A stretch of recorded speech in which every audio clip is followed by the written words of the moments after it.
Сайн байцгаана уу? Сан Франциско хотын Монгол урлаг соёлын төвөөс Туя Bliss мэдчилж байна. За энэ жил Хойд Америкийн морин уурын төв Денвер хотын ажнаа сургалтын төвтэй хамтран морин хуурын 4-р их наадмыг Денвер хотноо 5-р сарын 8-наас 10-ны хооронд зохион байгуулах гэж байна.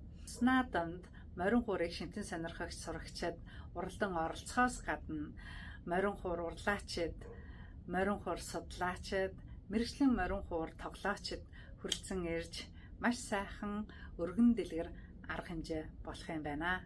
Энэхүү 3 өдөрт бүгдээрээ морин хуураар амьсгалж, морин хуурын ая гişгэнд хөг нийлж, бие биентэйгээ танилцсан дотносож, цагийг маш сайхан хөгжилтэй, цэнгэнтэй өнгөрөөнө гэдэгт итгэлтэй байна.